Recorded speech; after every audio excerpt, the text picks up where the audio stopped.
ठीक है।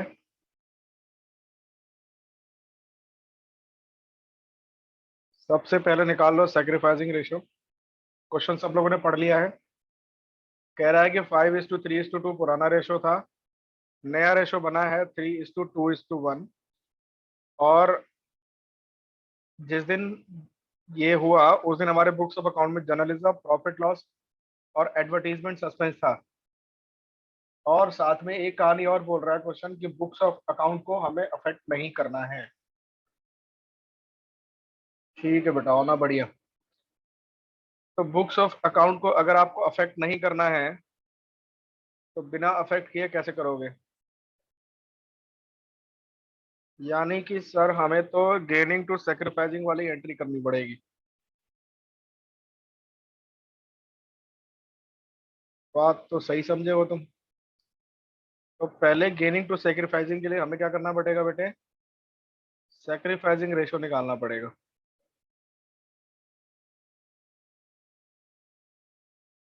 तो पहला था 5/10, 3/10, 2/10 और नया रेशो बना है बेटा मेरा 2:3:5, यानी कि 3/5, 2/10, 3/10 और 5/10। जब आप बैलेंस करेंगे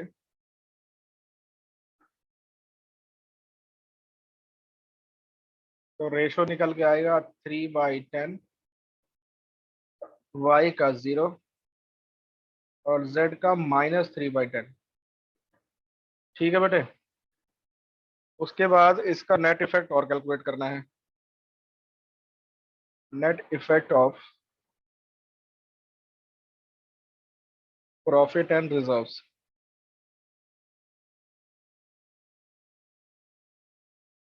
अब यहाँ पर क्या करते हैं, जितना भी प्रॉफिट आपको दिया होगा वो तो आप ऐड कर लेना, यानी कि जितनी भी लाइबिलिटी वाली चीजें हैं वो हम ऐड कर लेंगे, और जितनी चीजें एसेट्स में दी होंगी वो हम क्या करेंगे बेटे?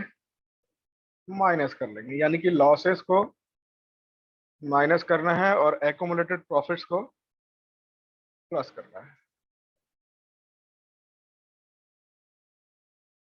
तो पहला आया बेटे जनरल रिजर्व, और जनरल रिजर्व है 6,000।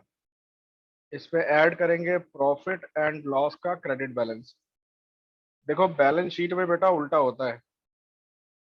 अगर बैलेंस के हिसाब से बात करें तो बैलेंस तो होता नहीं बैलेंस शीट ही में, बैलेंस शीट के अंदर। लेकिन अगर आप नेचर वाइज देखो तो जितनी भी डेबिट नेचर की चीजें हैं वो सब एसेट्स में जाती हैं, और जितनी भी क्रेडिट नेचर की चीजें हैं वो सब लाइबिलिटीज में जाती हैं। ठीक है बेटे। तो कभी भी डेबिट क्रेडिट आया हो और आपको समझ ना आ रहा हो तो आप सिंपली देख लेना। एसेट्स डेबिट नेचर का होता है और लॉसेस भी डेबिट नेचर के होते हैं, वो हमेशा डेबिट में मिलेंगे आपको।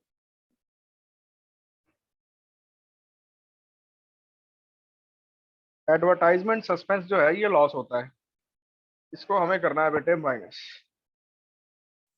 बैलेंस जो आएगा उसी पर आपका नेट इफेक्ट कैलकुलेट होगा। बताओ कितना बैलेंस? सर 18,000 रुपये, है ना? और बेटा जी अब आपको इसका वैल्यू निकालनी है। तो 18,000 और वैल्यू थी 3/10, तो 5,400। ऐसे ही जेड का हो जाएगा 18,000 इंटू,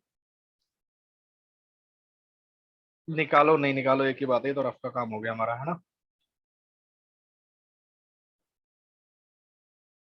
5,400 बस, यहाँ पर माइनस की वैल्यू थी तो ये। अब गेनिंग कौन है? जेड। तो एंट्री होगी जेड कैपिटल अकाउंट डेबिट। यश, अगर क्वेश्चन बोला होता कि इनकी कैपिटल जो है वो फिक्स है तो इस क्वेश्चन में एंट्री पे क्या फर्क पड़ता?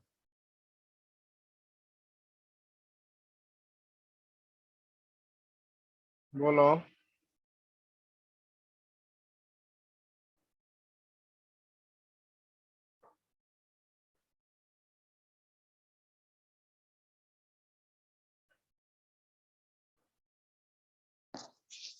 कौन बताएगा? तो फिर करेंट अकाउंट में करते हैं एंट्री। हाँ, फिर एंट्री होती है करंट अकाउंट से।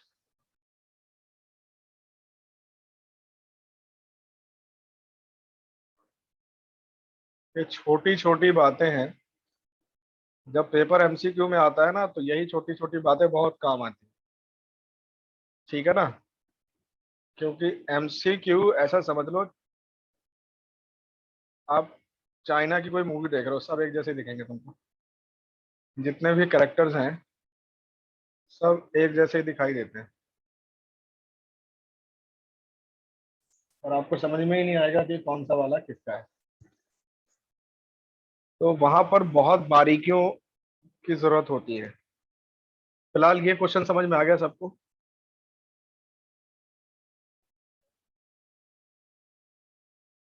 X, Y, and Z are sharing profits in 5:3:2. They decided to share their future profit as 4:3:3. With effect from 1st April 2016, on this date, the following revaluation have taken place. जो book value है वो आपकी पुरानी value है, और जो revised value है वो आपकी नई वैल्यूज है। तो इन्वेस्टमेंट पहले था बेटे 22,000 का, बाद में हो गया 25,000 का। प्लांट एंड मशीनरी पहले थे 25 के, बाद में हो गया 20 के। लैंड एंड बिल्डिंग पहले 40 का था, बाद में 50 हो गया। आउटस्टैंडिंग एक्सपेंसेस पहले 5600 के थे, बाद में 6000 के हो गए। सन्ड्री डेटर्स पहले 60 के थे, अब 50 के हो गए हैं। और ट्रेड क्रेडिटर्स पहले 70 के थे, अब 60 के हो गए हैं। क्वेश्चन कह रहा है pass necessary adjustment entry to be made because of above changes in the value on of assets and liabilities, however old values will continue in the books. मतलब क्वेश्चन ये कह रहा है कि आपको इसका इफेक्ट दिखाना है, लेकिन ओल्ड वैल्यू कंटिन्यू होगी बुक्स ऑफ अकाउंट्स के अंदर। यानी कि हमारा बुक्स ऑफ अकाउंट्स ऑल्टर नहीं किया जाएगा। अब बुक्स ऑफ अकाउंट जब भी ऑल्टर नहीं होता तो कौन सी एंट्री पास करते हो आप? Gaining partner to sacrificing partner, यही करते हो ना? तो gaining partner to sacrificing partner entry pass करने के लिए हमें चाहिए पहले बेटे वैल्यूज कुछ। तो सबसे पहले तो हम निकालेंगे effect on revaluation. Working note number 1। Answer सिर्फ एक लाइन का होगा, मतलब एक जनरल एंट्री करेंगे हम, पर वर्किंग नोट बहुत लंबा हो जाएगा इसका, और वर्किंग नोट के ही मार्क्स हैं। यहां निकाल रहे हैं बेटे हम इफेक्ट ऑन रिवैल्यूएशन। ध्यान से सुन लीजिएगा। अगर आपके एसेट्स और लाइबिलिटीज के चेंज होने की वजह से आपको प्रॉफिट हो रहा है, यानी कि गेन हो रहा है, तो आप उसे ऐड करेंगे। और अगर आपको लॉस हो रहा है तो आप क्या करोगे? माइनस करोगे। मतलब आपने रिवैल्यूएशन अकाउंट के अंदर जितनी चीजें डेबिट की थी वो सारी चीजें यहाँ माइनस होंगी, और जितनी चीजें आपने क्रेडिट की थी वो सारी चीजें आपने माइनस यहाँ प्लस करेंगे। अब क्रेडिट क्या क्या किया था आपने? इंक्रीज इन एसेट्स और डिक्रीज इन लाइबिलिटीज। तो इंक्रीज इन एसेट्स और डिक्रीज इन लाइबिलिटी को ऐड करना है, डिक्रीज इन लाइबिलिटी एसेट और इंक्रीज इन लाइबिलिटी को माइनस करेंगे। तो पहला है बेटा इन्वेस्टमेंट, और इन्वेस्टमेंट जो है वो इंक्रीज हो रहा है ना? अच्छा, इंक्रीज को अभी थोड़ी देर के लिए मैं आई लिख रहा हूँ और डिक्रीज को डी लिखूंगा, ठीक है ना? तो इन्वेस्टमेंट आपका इंक्रीज हुआ है बेटे 3,000 रुपए से। फिर है प्लांट एंड मशीनरी, ये डिक्रीज हुआ है। प्लांट एंड मशीन डिक्रीज हुआ है कितने से? 5,000 रुपयों से। उसके बाद है लैंड एंड बिल्डिंग, इंक्रीज हुआ है, तो ऐड करोगे लैंड एंड बिल्डिंग, और ये हुआ है बेटे इंक्रीज, वो भी कितने से? 10,000 से। सहूलियत के लिए अगर आप चाहें तो नेगेटिव आइटम पर ब्रैकेट लगा सकते हैं। इससे क्या होता है, अलग से दिखता है कि ये नेगेटिव है। कैलकुलेशन के टाइम कई बार हम साइड में नहीं दिख पाते हैं। उसके बाद है बेटे आउटस्टैंडिंग एक्सपेंसेस, पहले है 5600, बाद में होगा 6000। क्या करोगे?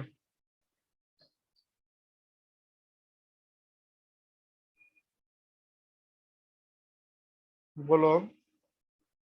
अच्छा ये बताओ, आउटस्टैंडिंग एक्सपेंसेस एसेट्स होते हैं कि लाइबिलिटी? लायबिलिटी। तो लाइबिलिटी बढ़ रही है तो माइनस करना ही है। अगला है सनड्राई डेटर्स, और ये है बेटे कितने के? 60,000 के थे, अब हो गए 50,000 के, तो डिक्रीज हुआ है।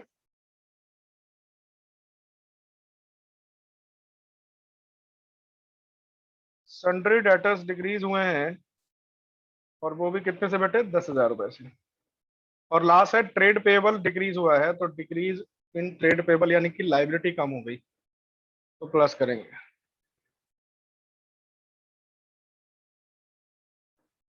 ट्रेड क्रेडिटर्स डिक्रीज हो गए, इनको हम कर रहे हैं प्लस 10,000। टोटल कर लीजिए, अगर पॉजिटिव आया तो इसका मतलब आपको गेन हुआ है, और नेगेटिव आया तो आपको लॉस हुआ है।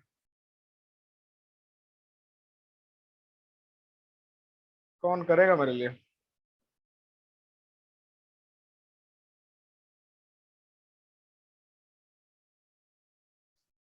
दस से 10 कैंसिल हो गए, 5 से 5 से 8, 7,600।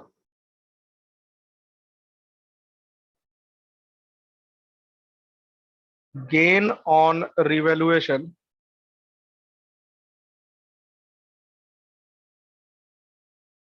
7,600।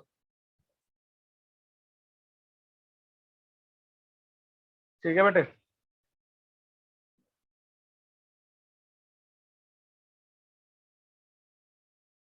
कोई दिक्कत?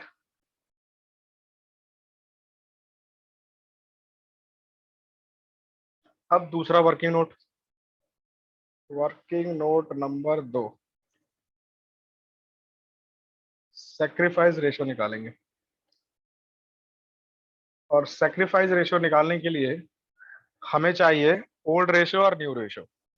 ओल्ड रेशो है बेटे 5:3:2, और न्यू रेशो है 4:3:3। तो एक्स, वाई और जेड।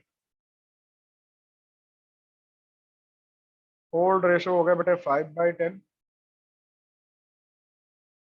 3/10 और 2/10। और बाद में है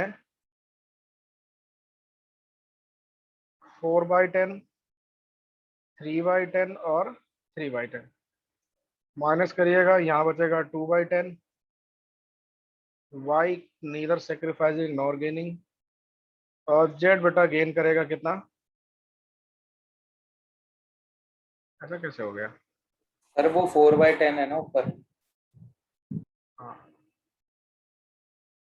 चलो, 1/10, 1/10, इन भाई साहब को गेन हो जाएगा 1/10 का।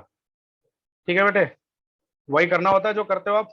क्या आपको फ्रैक्शन मिल गया 1/10, इसको मल्टीप्लाई कर लीजिए 7600 से, ये आ जाएगा 760। एंट्री करनी है gaining partner to sacrificing partner. Gaining partner कौन है? जेड। जेड्स capital account debit to X capital account. अब सवाल उठेगा कि सर आप कह रहे हो कि बुक्स ऑफ अकाउंट चेंज नहीं करना है, और कैपिटल अकाउंट तो चेंज हो गया, जेड की कैपिटल अलग हो गई और एक्स की कैपिटल अलग हो गई, तो बुक्स ऑफ अकाउंट तो चेंज हो ही गया। सिर्फ कैपिटल का अमाउंट चेंज हुआ है, पर फॉर्म के अंदर जो कैपिटल थी बेटा आज भी वही है जो पहले थी, बस जेड के अकाउंट से निकल के एक्स के अकाउंट में चली गई है। फर्म के पास जो टोटल कैपिटल थी अभी भी उतनी ही है। ठीक है ना? तो कैपिटल अकाउंट तो चेंज होगा ही, उसके लिए कुछ नहीं कर सकते हम। ये हुआ आपका रिवैल्यूएशन का इफेक्ट, कि अगर आपको बुक्स ऑफ अकाउंट क्लोज किए बिना करना है तो ऐसे करना है। अगर क्लोज, हाँ बोलो क्या कह रहे हो? सर इसमें वो वाली एंट्री नहीं होगी revaluation to partners capital account वाली, क्योंकि नहीं वो गेन हुआ एंट्री है ना नहीं है, रिवैल्यूएशन। नहीं वो एंट्री नहीं करना ना, क्योंकि बुक्स ऑफ अकाउंट को हमें ऑल्टर नहीं करना है। अगर बुक्स ऑफ अकाउंट ऑल्टर करना होता तो हम वो वाली एंट्री कर देते। ठीक है ना? फिर तो पूरा ही एंट्री होती है ना। रिवैल्यूएशन पहले एंट्री में इन्वेस्टमेंट बढ़ रहा था, तो इन्वेस्टमेंट टू रिवैल्यूएशन। दूसरे में प्लांट मशीनरी कम हो रही है, तो planter machinery to revaluation, revaluation to planter machinery. तीसरे में फिर लैंड एंड बिल्डिंग बढ़ रहा है, तो प्लांटर land and building to revaluation. फिर revaluation account debit to outstanding expenses. फिर revaluation account debit to sundry debtors. फिर ट्रेड क्रेडिटर्स टू क्या नाम है इसका, रिवैल्यूएशन अकाउंट। फिर बैलेंस करते हैं, जो प्रॉफिट आता है उसको फिर पार्टनर्स कैपिटल में बांटते हैं। Revaluation account debit to X to Y to Z. वो तब होता जब ये लाइन नहीं लिखता वो क्वेश्चन।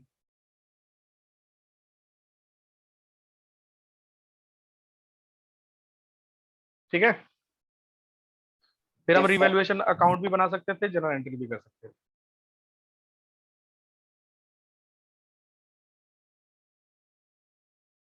बात समझ में आ गई?